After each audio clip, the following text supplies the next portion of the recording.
Thank you, Subra. So now we have our panelists, and our first panelist is appropriately from the first IIT, Kharagpur. Okay. Anu Acharya is the CEO of Osimum Biosolutions. Am I pronouncing that correctly? Okay. And it's an interesting company with an 8-year history, but they've made acquisitions during that period of time, which is not the common path that a startup follows. And they presently have $17 million of venture funding from the Kubera Cross-Border Fund. Anu was featured in the IIT Global newsletter a few months ago. Those of you who receive it by email might recognize her picture from there.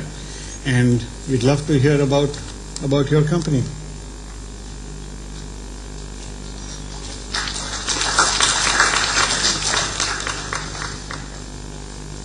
Thanks for the introduction, Gunjan. So like always, like to start off with a little story, and a story that probably many of you are familiar with. Imagine a world where you have birds of many kinds. You have a fat bird, a thin bird, a bird that can't fly. And I'm talking about the pharmaceutical and the biotech and the coexistence with the venture capital world and everybody else. What has happened today, I think each of these birds then fell into a trap of innovation. The pharmaceuticals with their IPR and the patents fell into the trap of that, where the pipeline started drying up. When you looked at the biotechs, the guys who were innovating for a new drug, they fell into a trap where the VCs couldn't fund them anymore. And the VCs fell into a trap where they started doubting all these things because it took too long. And then there was all this subprime crisis and the Ponzi schemes and everything else. So imagine all these birds came in. They realized suddenly that there was a trap, the story that you remember with the little net that somebody threw on them. And so they're now in this trap where they can't really fly because some are too fat, some are too thin. So what we've done now is we said, maybe if we could feed some of, there was an equal distribution and we could all partner, we could all hold hands, we could then lift that net, the trap of innovation. And that's exactly what our business model is about.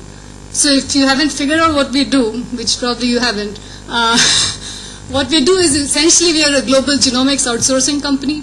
And right now, given all the changes in the environment that is happening in this world, one of the things that we are trying to project to our customers is that there's going to be a much stronger collaboration or a much stronger network between the pharmaceuticals and the biotech, as well as the other academia and many other things. And what they need is a consistent partner who, whether it's 1 sample or 10 samples or 1,000 samples, needs clean and consistent data.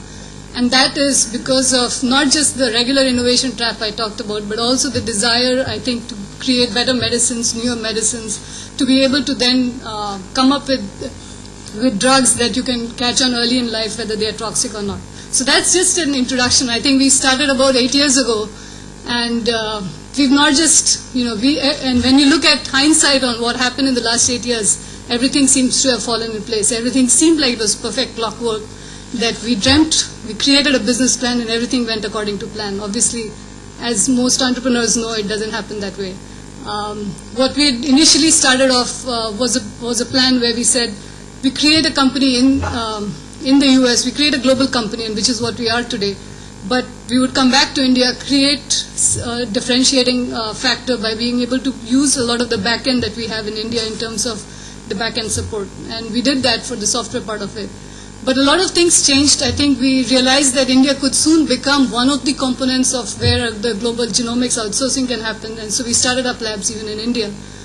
But and we went along, and we also ended up doing 3 international acquisitions, one in Germany, one in the Netherlands, and one in the US. And I think, interestingly, when we had the earlier discussions, I think someone mentioned that we are inventors and not innovators. We don't know how to make money out of inventions. I think we did kind of the reverse.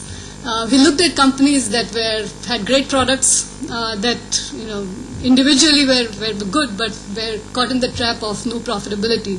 And what we did essentially was to take those companies into our fold, be able to innovate in terms of processes, innovate in terms of sales, innovate in terms of how we organize our knowledge, innovate in terms of how we sell, and essentially then create those companies into being profitable, healthy organizations. And we have done that with each single one of us, and we've always managed to go look at companies that were bigger, stronger, better than apparently than us, but being able to do that. And I think that's the main 2 points that I wanted to bring up today. So thanks.